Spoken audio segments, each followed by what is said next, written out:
resultados de algunos trabajos que he estado realizando con la colaboración de él y con algunas ideas motivadas por el profesor Rajesh Mahadevan.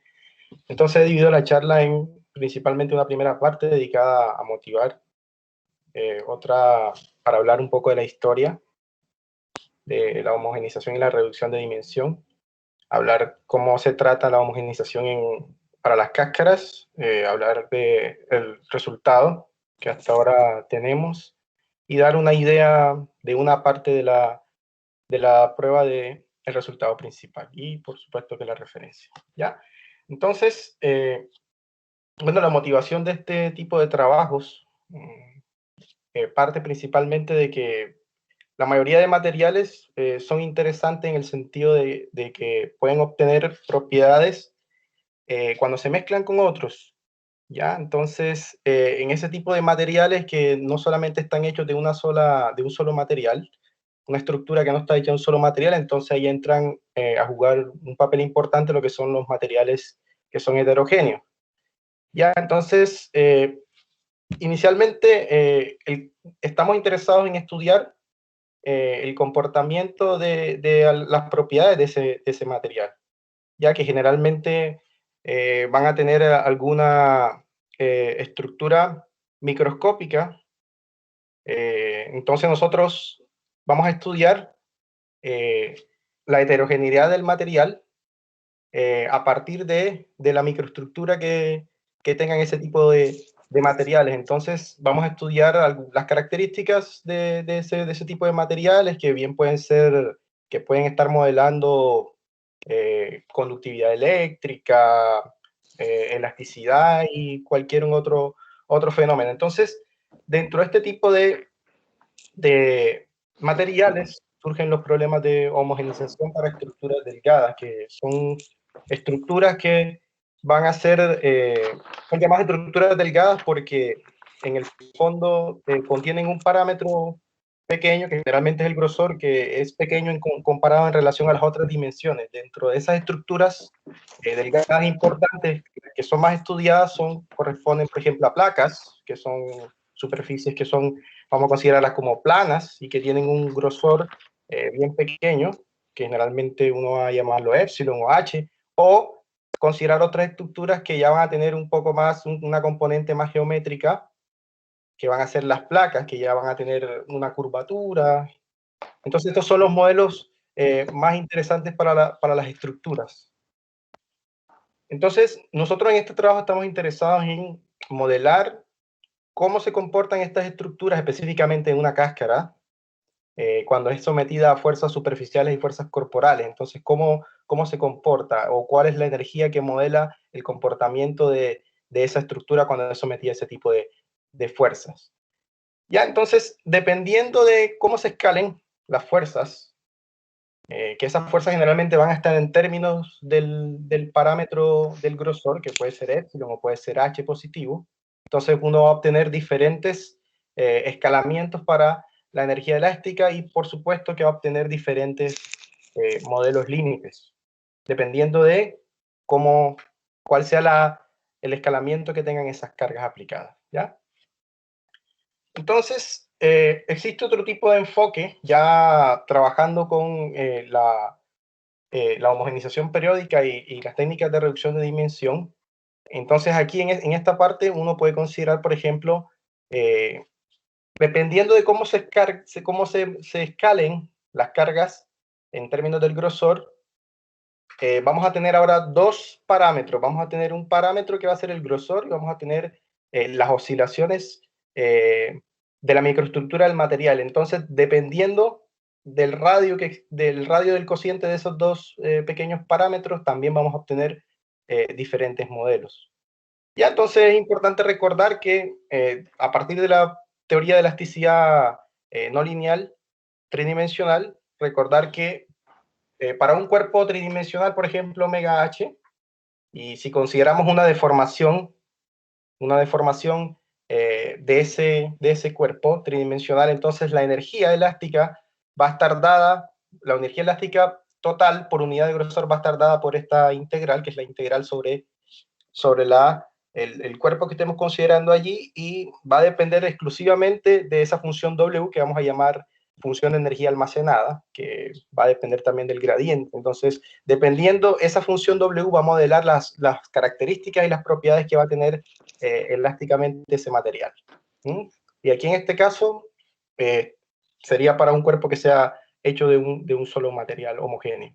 Entonces, hablando un poco de historia, en relación a los trabajos que hay recientes, entonces podemos mencionar uno de los principales, que es el trabajo que desarrollaron Badbayian y Bahía en 2016 y Braide, Fonseca y Frankfurt en 2000, en los cuales ellos consideran estas hipótesis para la función de energía almacenada W, las cuales resultaron siendo incompatibles con algunos requerimientos físicos. Entonces pasaba que esa función explotaba para las condiciones en las cuales el determinante iba a cero positivo. Entonces, a partir de eso, algunos matemáticos durante las últimas 3 décadas han tratado de desarrollar condiciones, homogenización bajo condiciones que sean mucho más físicas para esa energía. Entonces, uno podría preguntarse ¿qué pasa, por ejemplo, con modelos en los cuales, por ejemplo, las fuerzas que se están considerando tienen orden, por ejemplo, h elevado a la alfa? ¿Qué pasaría, por ejemplo, para alfa mayor que 2 o para alfa igual a 2? Entonces, durante las últimas décadas, hubieron matemáticos que se dedicaron a responder este interrogante. Dentro de ellos podemos mencionar, por ejemplo, algunos trabajos de Belsik, y ellos se dieron cuenta que en el fondo, dependiendo cómo se escalaba la energía, íbamos a obtener diferentes regímenes. Por ejemplo, si la energía que estamos considerando, la energía total elástica, se escalaba como la unidad, como 1, o h elevado a 0, entonces ahí vamos a obtener el modelo de membrana. Si la energía se escalaba como h del orden h cuadrado, entonces íbamos a obtener el modelo flexible. Y si se escalaba como h a la 4, entonces íbamos a obtener el modelo de von Karman. Pero esos trabajos que mencionamos previamente estaban pensados solamente para materiales que estén homogéneos, solo un material. Entonces, lo interesante es que uno podría preguntarse, por ejemplo, ¿qué pasa si ahora consideramos un material heterogéneo? En el sentido de que ahora la energía va a depender no solo del gradiente, sino también del X, y si además añadimos un parámetro epsilon que puede rendir cuenta sobre la composición de la microestructura del material. Entonces, este tipo de funciones de energía almacenada, que van a depender ahora del X y del epsilon, despertaron el interés en los matemáticos, y podemos mencionar, por ejemplo, uno de los primeros, de los trabajos más interesantes, en el cual se considera, por ejemplo, gamma como el cociente, el límite del cociente cuando h tiende a 0, del grosor y la escala de la microestructura. ¿Ya? Entonces, asumiendo de que se obtiene un número que bien puede ser 0, que bien puede ser un real positivo, o bien puede ser puede ser más infinito. Entonces, uno de los trabajos más importantes es el trabajo de Peter Hornung, Newcomb y Belsik en 2014, en los cuales consideran la energía almacenada de esta forma, donde hay oscilaciones en las dos primeras componentes, y ellos obtienen este modelo límite que claramente va a depender del gamma, que es el cociente de los parámetros del grosor y de la escala de la microestructura. Entonces, por supuesto que ellos obtuvieron, en este trabajo del 2014, obtuvieron un modelo para el caso en el que gamma es positivo y para el caso en el que gamma es infinito. Ya en el 2015, Belsik trabajó el caso que faltaba, que era con gamma igual a 0, ¿ya? Y agregó, además de la periodicidad en las dos primeras componentes X1 y X2, también agregó X3, pero también obtuvo también un modelo límite interesante. Ya, entonces esto en relación a placas, ¿ya? Entonces, en relación a cáscaras, también los mismos autores, considerando también el mismo gamma como el límite del cociente de las magnitudes pequeñas que ya hemos mencionado, en los años 2014 trabajaron los otros regímenes que podrían ser interesantes, por ejemplo, el von Karman y flexible también. En este trabajo consideraron esta energía, que es una energía que es mucho más generalizada en el sentido de que ahora ya no estamos considerando deformaciones sobre una placa, sino sobre una cáscara en general. Pero vemos que solo hay una escala en la microestructura.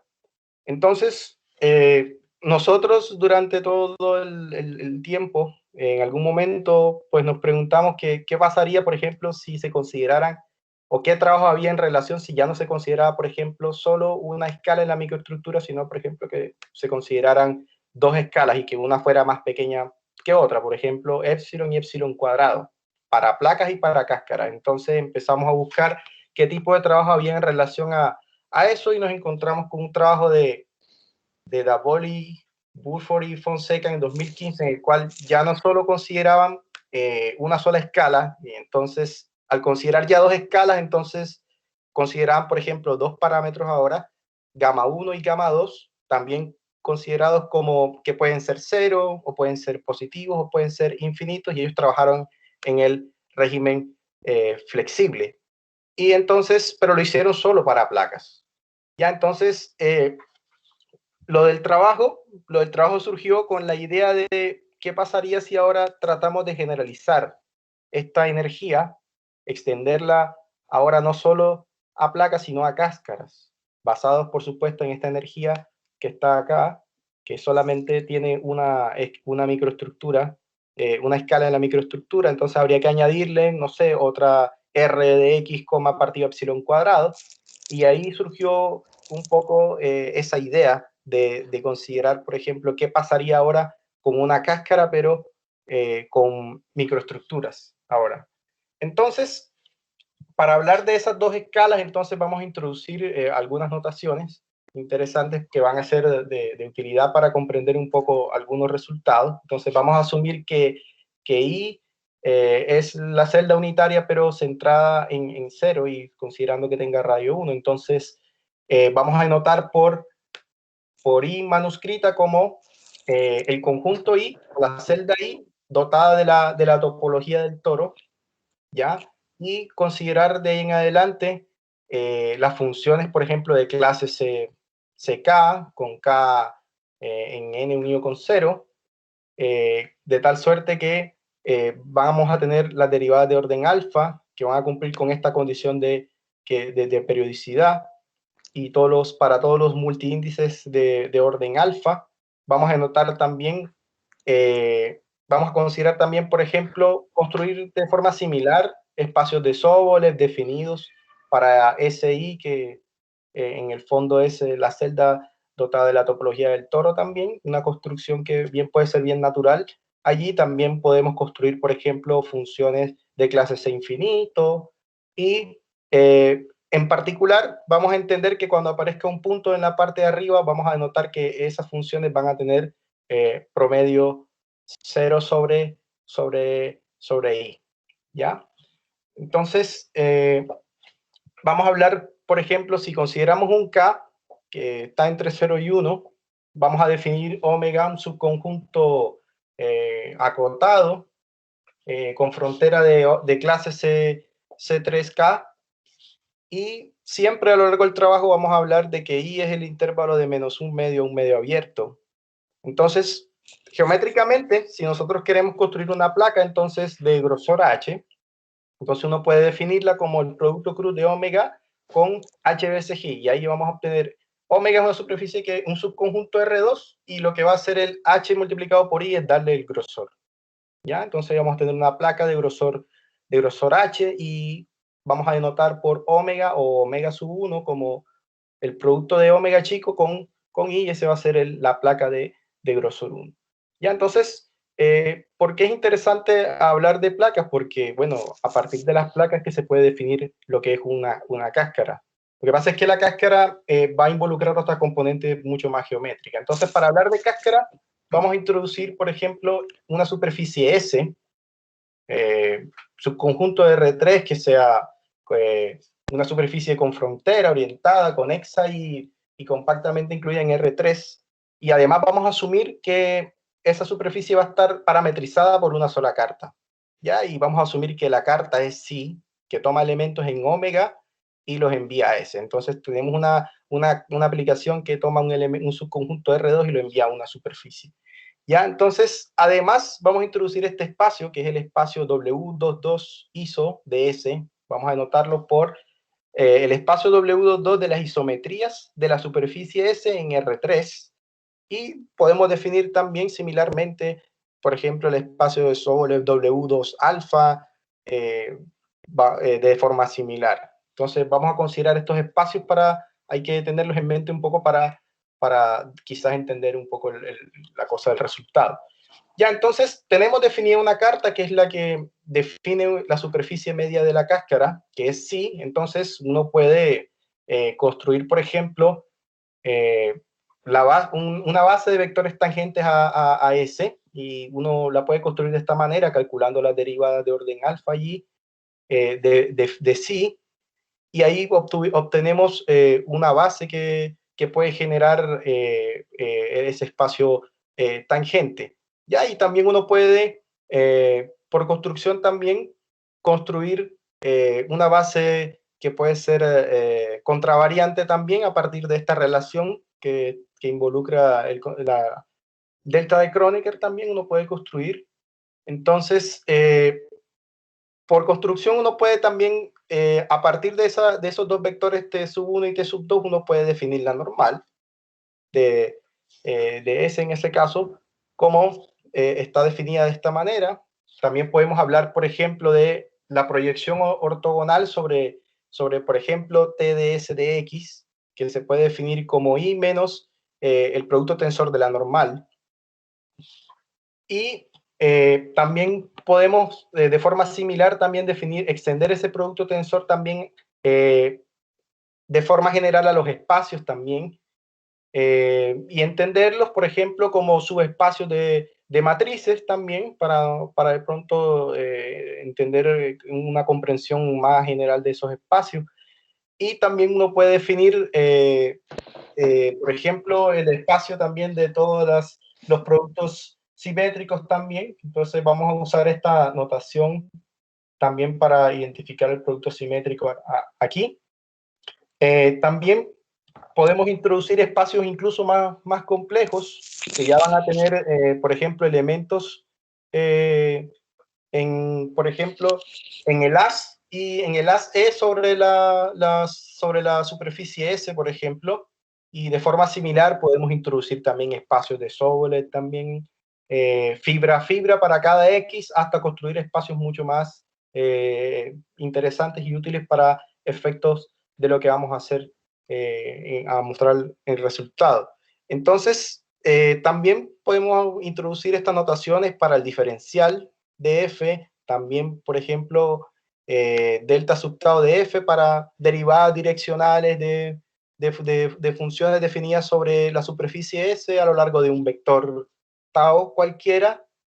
Y como estamos trabajando con un componente geométrico, porque ahí ya con la cáscara ya no tenemos una superficie plana, sino que tenemos curvatura y tenemos una serie de elementos, entonces ahí ya va a aparecer esta aplicación S mayúscula, que es la aplicación de Weingarten, ya que vamos a definirla como el gradiente o la diferencial, en este caso, del normal, que va a estar definida de esta manera y que va a ser va a jugar un rol bien importante en el resultado. Entonces, de la misma forma como hemos definido también las aplicaciones de Weingarten, podemos definir también, por ejemplo, dada una inversión, por ejemplo, que vaya de la superficie S a R3, podemos también asociar una aplicación de Weingarten asociada a esa inversión.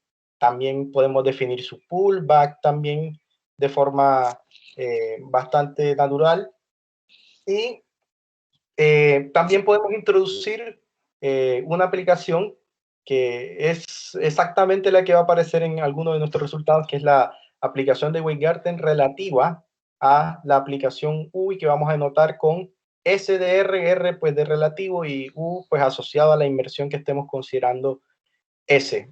Además de estos elementos geométricos, también vamos a considerar, por ejemplo, que si tenemos una vecindad, todos los elementos de la cáscara van a estar dados por van a tener la forma x más t por n de x. Entonces vamos a llamar la aplicación pi como el punto de retracción más cercano, siempre que t sea lo suficientemente pequeño. Entonces la función pi también va a jugar también un rol importante en los resultados. Y ahora ya podemos hablar, por ejemplo, de una cáscara en general. Si consideramos un subconjunto de esa superficie y consideramos h positivo estrictamente menor o igual a 1, entonces vamos a hablar de que esa superficie elevado a la h, o es una manera de notar la construcción de esta nueva superficie, que en el fondo ya va a ser un elemento de R3, va a tener un grosor h, por supuesto. Entonces, si consideramos ahora toda la superficie S, entonces vamos a definir lo que va a jugar nuestra configuración de referencia, es decir, el dominio que vamos a usar nosotros allí para efectos de estudiar cómo se comporta elásticamente cuando es sometido a fuerzas superficiales y corporales. Ya, entonces esta es la estructura de SDH, que va a ser la cáscara. Entonces tenemos un punto X que está en la superficie media, tenemos T en dirección del normal, que le va a otorgar claramente el grosor. Además, podemos introducir también la inversa, por ejemplo, la función R chico, que va a ser la inversa de la carta que hemos considerado, sí que consideramos al principio. Y también vamos a introducir esta función T de X, que lo que va a hacer en el fondo es hacer la diferencia entre el punto y el punto de retracción más cercano en dirección del normal. En el fondo lo que va a hacer es medir el grosor de la cáscara. Y entender que en algunos casos no va a ser tan explícito indicar que estamos sobre, por ejemplo, sobre la superficie de grosor 1. Entonces, en algunos casos vamos a hacer a uso de notación.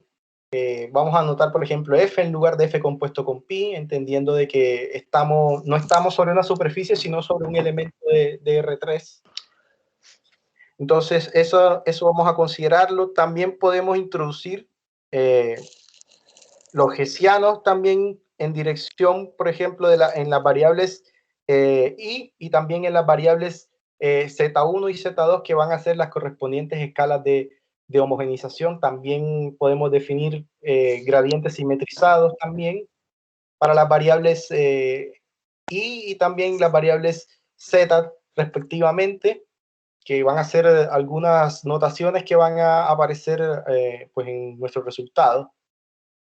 ¿Ya? Y bueno, ya hablando un poco de los elementos que aparecen relacionados en la energía, podemos mencionar, a nivel de placas, usamos esta aplicación para definir una placa. Entonces, esto toma elementos que están en la placa y los mapea hacia una cáscara de grosor que uno pues desee.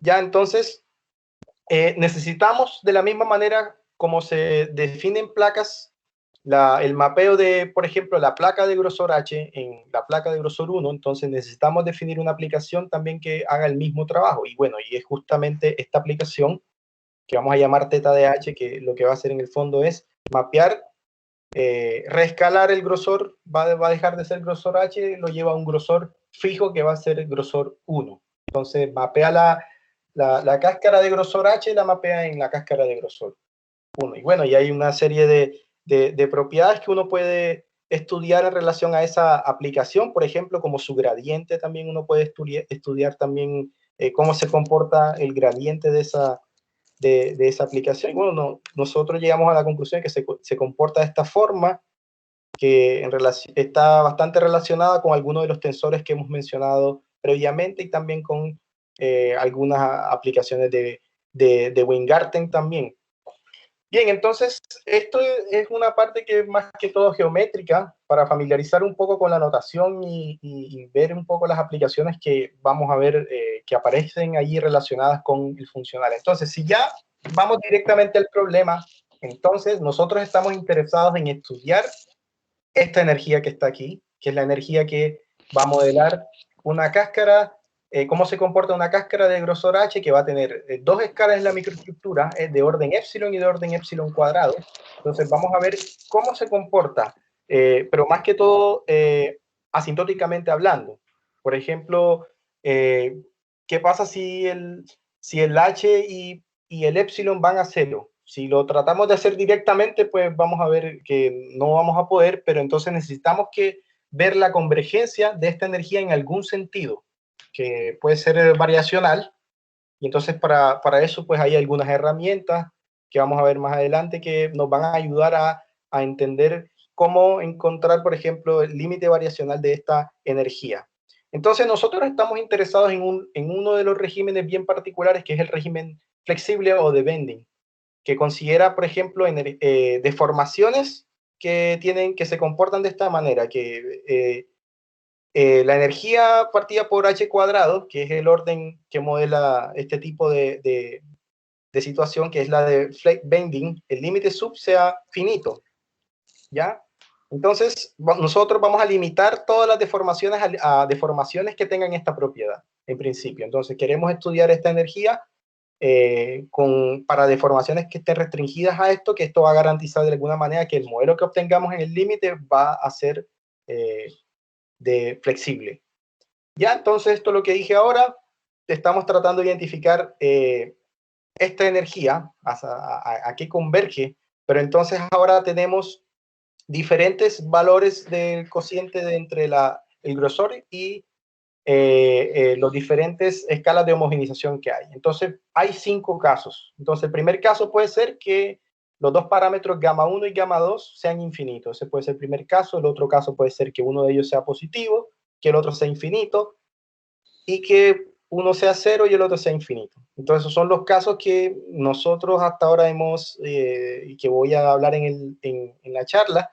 Y estos dos casos que están al final, que son cuando el parámetro gamma 1 es 0 y gamma 2 es positivo, o que gamma 1 y gamma 2 sean ceros, hasta ahora son un trabajo que está en progreso y algunos matemáticos lo han declarado como que son problemas abiertos hasta ahora. Entonces, les decía al principio que necesitamos ver es la convergencia de esa energía tanto cuando el parámetro h y epsilon van a cero simultáneamente.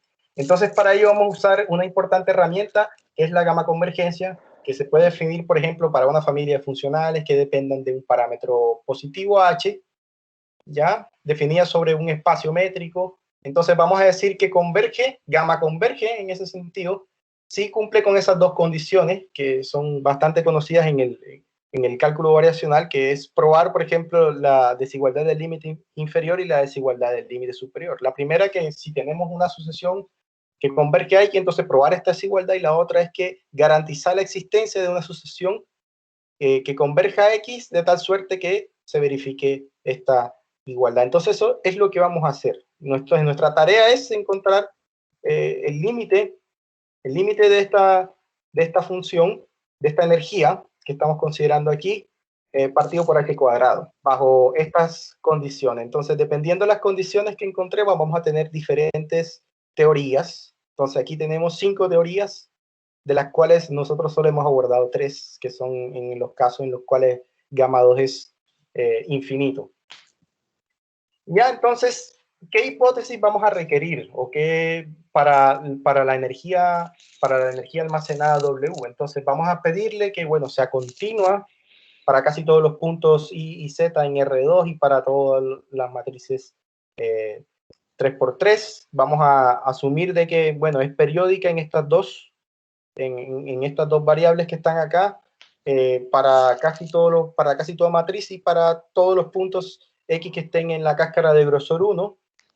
Y para que tenga un poco más de sentido físico, también vamos a asumir de que cuando evaluemos la identidad, es decir, que cuando no tengamos ninguna deformación sobre la superficie, entonces la energía va a ser cero. ¿Ya? Y esto se conoce como estado natural en física. Y también esta propiedad que está en color rojo, que es interesante, que si tenemos una rotación multiplicada, por ejemplo, por una matriz dentro de la energía, eso no va a afectar el valor de la energía en la matriz. Es decir, que va a ser indiferente respecto al marco. Es como el nombre que se le da en la teoría de elasticidad, indiferencia respecto del marco. Ya, eso quiere decir que la energía va a ser independiente del sistema de coordenadas que estemos considerando allí. Además de esas hipótesis que hemos mencionado, también vamos a añadir estas dos, que el hecho de que, por ejemplo, la función de energía almacenada sea mayor que un alfa por la distancia desde las matrices hasta el conjunto de las rotaciones. Para toda matriz se cumplan estas dos desigualdades siempre que la distancia sea menor que un ρ y ese ρ sea positivo. Entonces esas condiciones se conocen como no degeneración.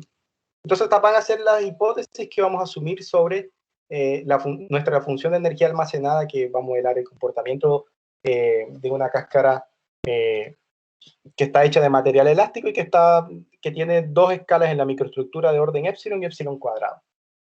Ya, entonces, además de eso, vamos a asumir también de que, bueno, podemos obtener una forma, de que existe una forma cuadrática que se obtiene a partir de la linealización de esta función de energía almacenada, que vamos a llamar Q, ¿ya?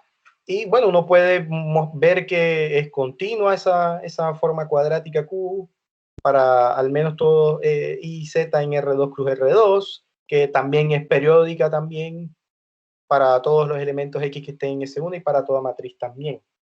Entonces esta propiedad es bien importante porque va a permitir linealizar un poco esta función de energía almacenada W.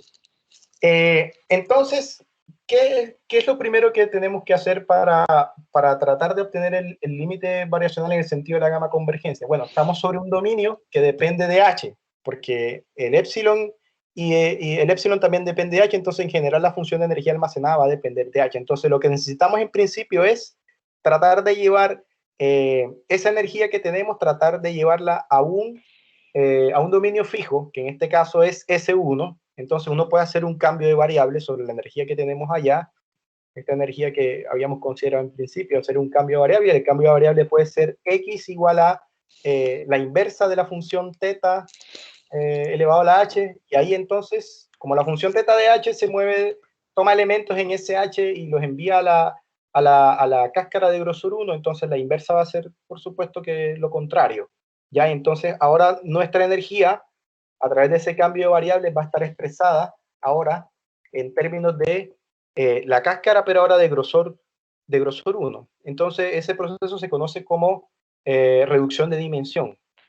¿Ya? Y bueno, uno puede ver que también las deformaciones, por ejemplo, que estaban inicialmente definidas sobre la cáscara de grosor H, ahora vamos a obtener unas nuevas deformaciones que ahora van a estar definidas ahora sobre la cáscara de grosor 1. Y también va a pasar que el gradiente también va a cambiar, vamos a obtener un gradiente rescalado. En general todas las variables se van a rescalar, ¿ya? Y entonces vamos a tener ahora nuestra integral definida sobre un dominio fijo, que va a ser, por supuesto, que independiente del H que estábamos considerando. Entonces, una vez que ya hemos hecho este trabajo, entonces nosotros estamos interesados en mostrar, en principio, lo que obtuvimos, ¿ya? Y después vamos a ver cómo hacer para obtener ese resultado. Entonces, uno de los resultados que encontramos está expresado en esta proposición. Entonces, si consideramos, por ejemplo, una sucesión de deformaciones que estén definidas sobre la cáscara de grosor 1, de tal suerte que la energía de bending sea finita, entonces nosotros demostramos de que, bueno, existe una aplicación GUN que está definida dentro de las isometrías de la cáscara, de tal suerte que esa I que está definida de esta manera, que ahora va a estar definida ahora no para la cáscara de grosor H, sino para la cáscara de grosor 1. Ella va en diferencia con su promedio sobre la cáscara de grosor 1, va a converger fuertemente a ese U que pertenece a las isometrías. ¿Ya? Y además, también encontramos que el gradiente rescalado converge fuertemente hacia una rotación, también que está determinada bajo algunas condiciones bien específicas. Entonces, esto es uno de los primeros resultados que encontramos, que es un resultado de compacidad que generaliza algunos resultados que ya existían para placas y que, bueno, vamos a usarlo para mostrar los resultados. Entonces, además, antes de mostrar el resultado, vamos a introducir también algunos espacios que van a ser también necesarios para poder identificar y relacionar un poco lo que vamos a mostrar más adelante. Ya, por ejemplo, vamos a tener espacios que van a depender de los dos parámetros, gamma 1 y gamma 2, y dependiendo de los valores que tengamos de gamma 1 y gamma 2, vamos a tener diferentes espacios. Entonces, este espacio, por ejemplo, en el que gamma 1 es 0 y gamma 2 es infinito, que es uno de los casos que hemos abordado, definido de esta forma, a través de algunos espacios de sobre definidos sobre las celdas, y vamos a usar algunas de las notaciones que ya hemos visto, por ejemplo, las de los gradientes simetrizados, las de los productos tensoriales y algunos hessianos también en dirección, por ejemplo, de las variables, de las primeras dos variables.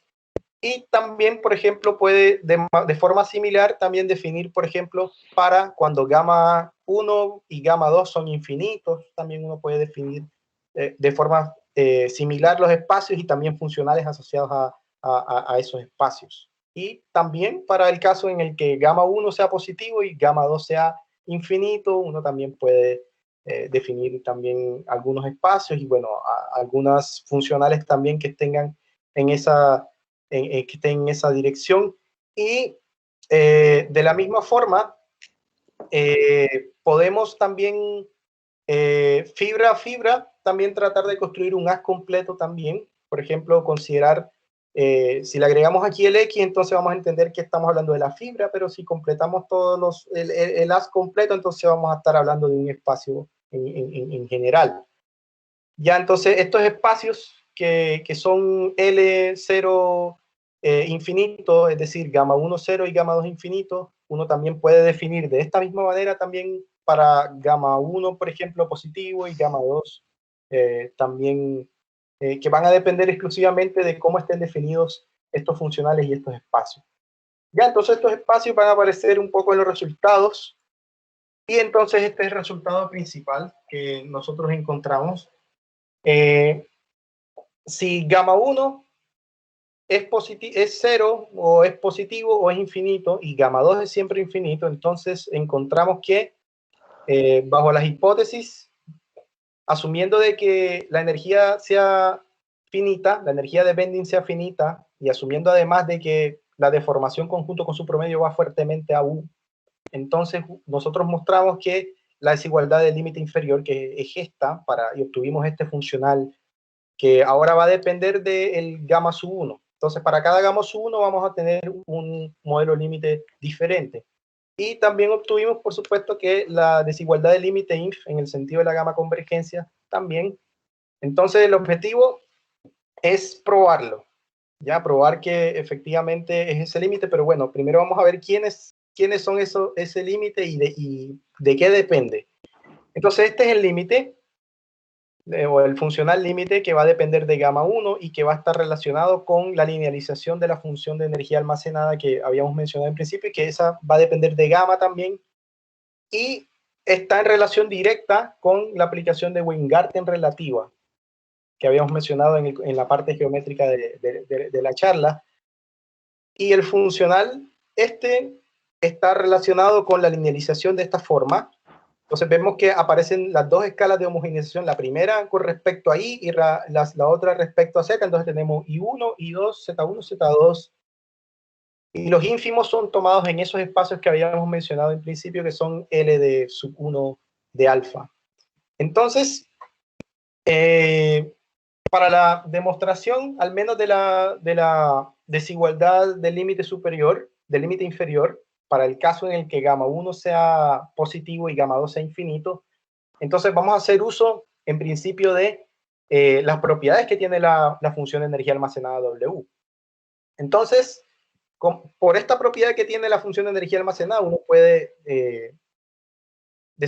puede concluir esta desigualdad, y esta desigualdad lo que dice en el fondo es que tenemos una cota uniforme en L2 para este tipo de estreses que tienen esta forma, ya que tienen la forma raíz cuadrada del gradiente reescalado de la deformación traspuesta con el gradiente mismo. Este gradiente es bien importante porque es el tensor linealizado de elasticidad no lineal, ¿ya? Entonces, él va a jugar un rol bien importante en el cálculo del límite, de la desigualdad del límite inferior. Entonces, nosotros queremos calcular a qué converge el límite inferior de la función de energía almacenada partido por h cuadrado. Ya, entonces, si hacemos las cuentas, lo primero que teníamos que hacer era trasladar la energía que teníamos allá a un dominio fijo. Y ya aquí claramente está hecho. Entonces ahí ya está expresado en términos de la cáscara de grosor 1. Entonces, eso sería la primera parte. Entonces, la otra parte es darse cuenta de que el determinante del gradiente de la inversa de esta función θ de h es al menos de orden h. Entonces, si es de orden h, entonces aquí se cancela un h con uno de los h que esté abajo y queda 1 partido por h cuadrado. Entonces, tenemos entonces ahora esta estimación que está aquí. Y entonces vemos que la única dificultad que tenemos allí, el gradiente, entonces tendríamos que estudiar hacia qué va el gradiente y también ver en qué sentido podemos pensar en una convergencia para esta integral. Entonces, ¿qué es lo que hacemos o qué es lo que usualmente se hace? Sucede que una matriz en general puede expresarse como una rotación por una matriz simétrica. Eso se llama descomposición polar. Entonces, sucede que esta matriz, que es el gradiente reescalado, se puede expresar como una rotación que va a depender de h por la raíz cuadrada de la traspuesta de ella misma con ella misma. ¿Ya? Y esta va a ser una simetría. Entonces, va a quedar una rotación por una simetría, pero habíamos visto acá dentro de las propiedades ella es invariante respecto a las rotaciones, es decir, que si incluimos rotaciones, la función no va a tener efecto, sino que solamente vamos a tener es indiferente respecto al marco, entonces allí no va a haber mayor efecto si hay alguna rotación, entonces la rotación que en principio resulta la descomposición polar de esta va a desaparecer y solo nos va a quedar la parte simétrica que va a ser esta, que es la parte que tiene el radical. Pero también dentro de las hipótesis habíamos mencionado este tensor de estrés linealizado que iba a jugar un rol bien importante. Entonces, si expresamos esta expresión en términos de ese tensor, lo que vamos a obtener es la identidad más h por ese tensor. Ya es por la forma en que está definido el tensor. Entonces multiplico por h y bueno, pasa la identidad hacia el otro lado. Y entonces obtenemos esto, pero también habíamos dicho de que había una linealización también de la energía almacenada que habíamos llamado Q. Ya, y entonces como esto es una forma cuadrática, entonces al final va a quedar h cuadrado y se va a ir con este de 1 partido por h, y entonces nuestro trabajo se va a reducir al final a tratar de encontrar el límite inferior de una integral que va a estar definida sobre la cáscara y que además va a reducir el trabajo y solo vamos a centrar nuestra atención en la convergencia del tensor que es el tensor de elasticidad linealizado. Entonces, eso es lo que vamos a hacer, tratar de ver de qué forma podemos encontrar una convergencia de ese tensor. Entonces, ¿cuáles son las herramientas que podemos usar? Como tenemos más de una escala, entonces uno podría pensar de que uno puede adaptar a la convergencia multiescala, que bueno, es un tipo especial de convergencia que ha sido ampliamente estudiada durante las últimas décadas y que fue introducida por Allaire. Entonces uno puede adaptar o tratar de crear un tipo especial de convergencia que nos permita estudiar la convergencia de este tipo de funcionales. Ya, entonces, nosotros introducimos un tipo especial de convergencia a 3 escalas. En este sentido, por ejemplo, si consideramos una sucesión de funciones definidas de esta forma, ya vamos a decir que convergen 3 escalas sobre S1, si se cumple esta condición, ¿ya? Y vamos a decir que va a ser fuerte si converge en el sentido de la norma también, que además de esta condición añadimos también este límite también en el sentido de la norma también. Entonces, esta herramienta nos va a permitir estudiar de una manera efectiva el límite de este funcional. Entonces, bueno, hay algunas propiedades. La notación va a ser de esta forma, vamos a colocar un 3 arriba, para indicar que si es débil en este sentido y si es fuerte en este otro sentido. Y bueno, se van a verificar algunas propiedades que son propias de la convergencia multiescala, van a funcionar bien también para este tipo especial de convergencia que nosotros introducimos. Y también uno puede trasladar esta convergencia a través de un cambio de variable, y uno puede llegar a que va a coincidir con una definición que se había dado previamente para el caso de las placas. Entonces quiere decir que, bueno, está bien definida este tipo de convergencia, ya que sí constituye en efecto una generalización de este tipo de convergencia a tres escalas que había definido Newton en el año 2010. Entonces, tenemos que enfocarnos en la convergencia de ese funcional y vamos a usar también esta herramienta de convergencia a tres escalas. Entonces, uno también de los resultados importantes que obtuvimos fue cómo convergen los gradientes también. Ya, entonces los gradientes van a converger en este sentido si tenemos, por ejemplo, que el límite sub del gradiente está acotado, entonces va a existir una aplicación W0, W1, W2 y W3, de tal suerte que van a aparecer esos gradientes allí acompañados de algunos tensores que nosotros pues ya habíamos definido previamente en la base contravariante. Entonces ahora sí, volvemos de nuevo a lo que estamos interesados, que era las deformaciones que cumplen con esta condición y explorar qué pasa con el límite inferior. Entonces también encontramos una estimación de rigidez que también generaliza las estimaciones de rigideces que se han hecho en relación a placas también, solo que aquí va a depender también de los parámetros gamma 1 y gamma 2, por supuesto. Esto lo que dice en el fondo es que se pueden aproximar los gradientes reescalados como rotaciones, ¿ya? En el fondo eso es lo que encontramos aquí en esta estimación de rigidez.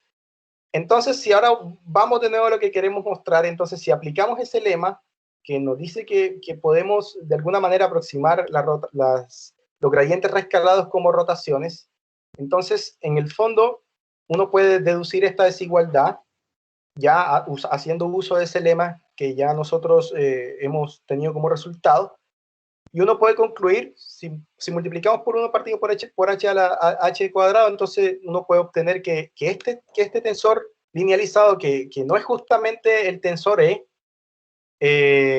también está acotado uniformemente. Ya, entonces, ¿qué hay de interesante en este? Que bueno, en este tensor no es justamente el tensor en el que estamos interesados, que es EDH, pero tiene algunas propiedades interesantes. Entonces, por ejemplo, ¿qué propiedades interesantes? Que, por ejemplo, si consideramos una sucesión que vaya débilmente 3 escalas, por ejemplo, a G, y que se va a cumplir entonces que esta expresión algebraica va a converger débilmente a la parte simétrica del límite débil 3 escalas de la sucesión G de H. Entonces, ¿qué tiene de interesante? ¿O qué relación hay entre G de H y el tensor que es el que estamos interesados, que es E? Entonces, sabemos que habíamos dicho que estaba acotado, al menos en L2.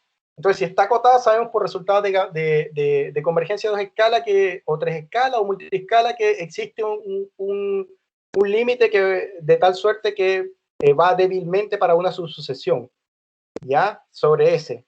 Entonces, ¿qué pasa? Que si nosotros en esta parte de la izquierda que está aquí, si en particular el G, este es para un G cualquiera, si el G tiene justamente esta estructura que está aquí, esta parte de la izquierda se va a transformar en EDH, en justamente el tensor que nosotros estamos interesados en estudiar, que es el tensor de elasticidad no lineal.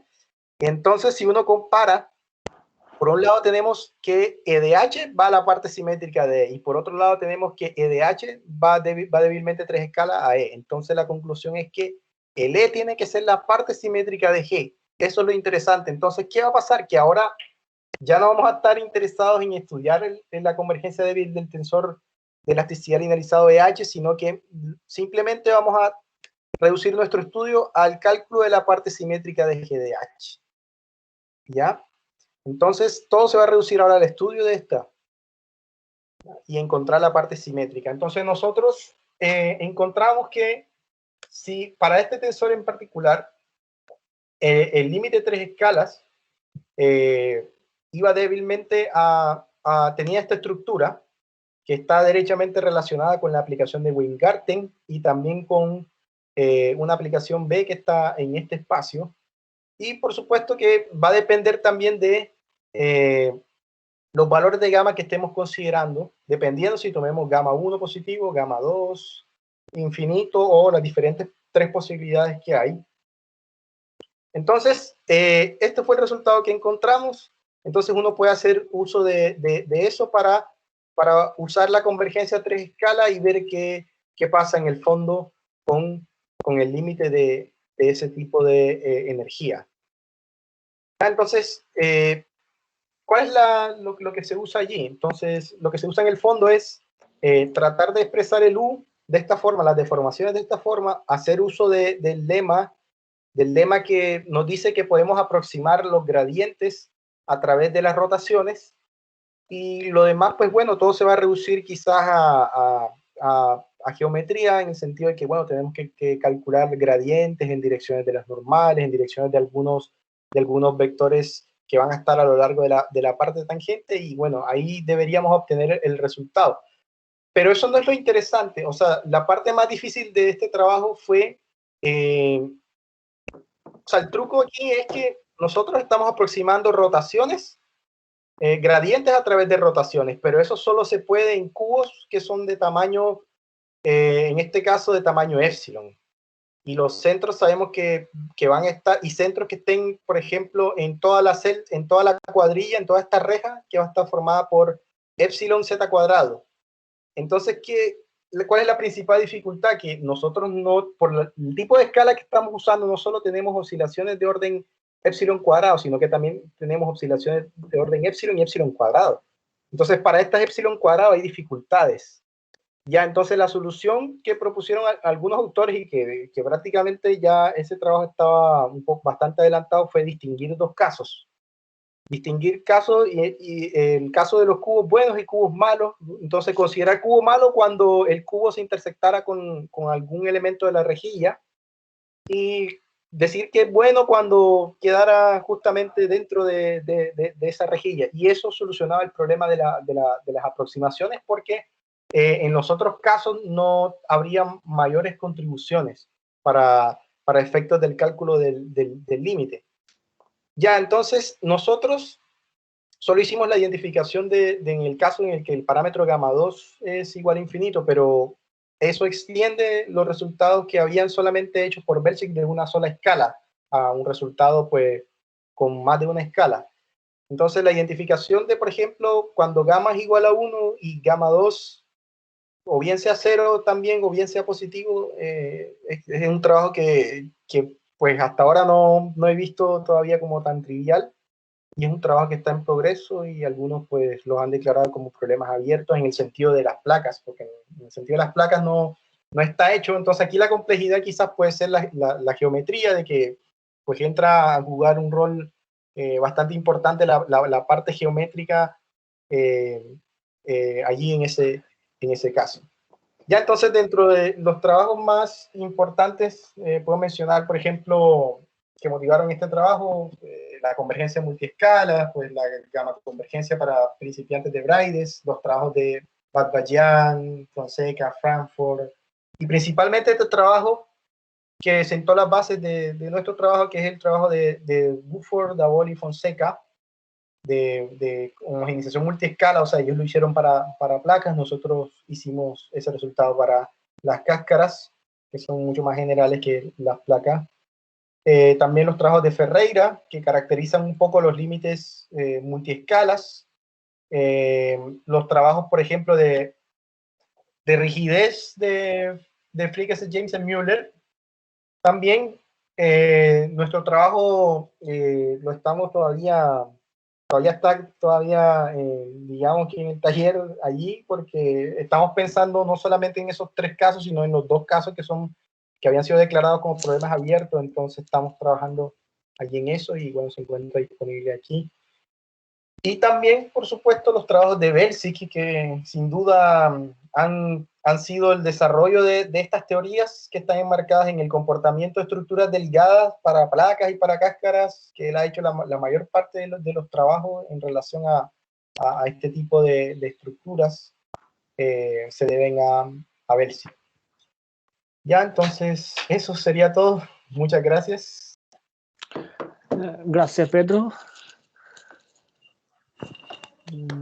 Era muy buena presentación. Me gustó mucho. ¿Alguien tiene pregunta, duda, comentario?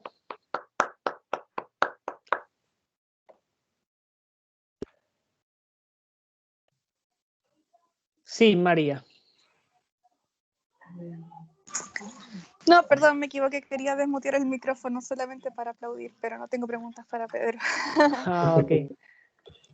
¿Alguien? Yo tengo una pregunta. Ya. Ya.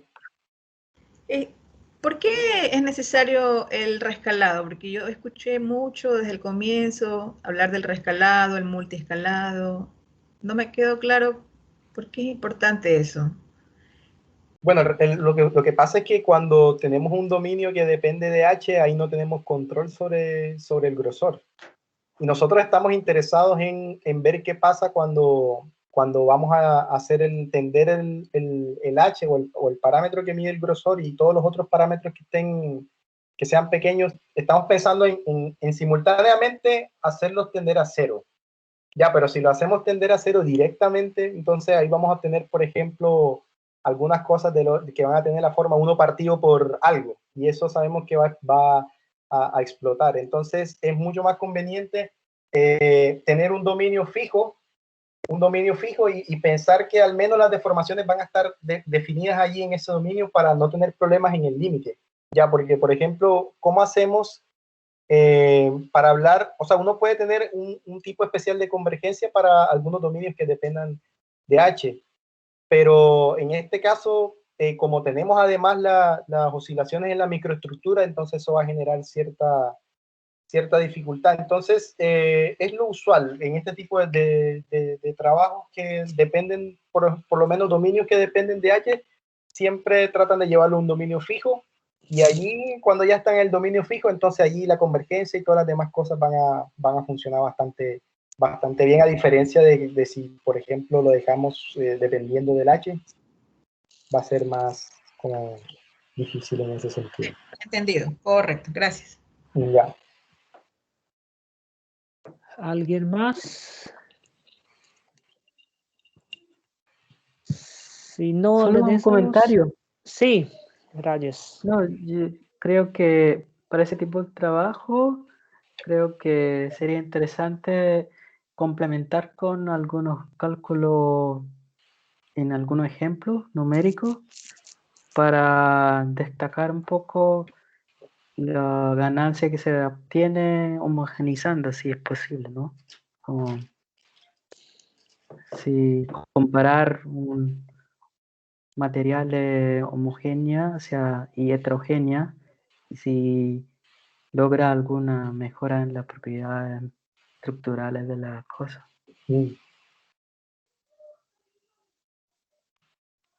Puede ser. Yo digo para luego pensar en problemas de optimización, como no solamente en homogeneizar, sino que diseño.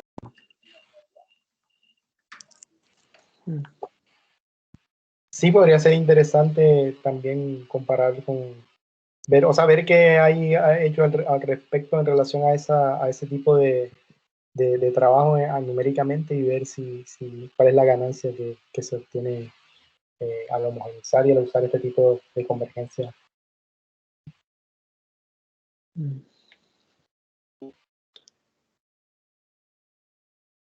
Ok, entonces, gracias Pedro para la charla.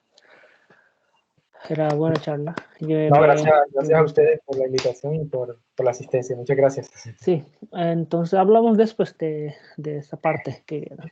¿Ok? Ya. Ok. Terminamos la presentación. Ya. Bueno, Ok, chao entonces. Chao. Chao. Chao. Chao, muchas gracias por la invitación. Muy buena.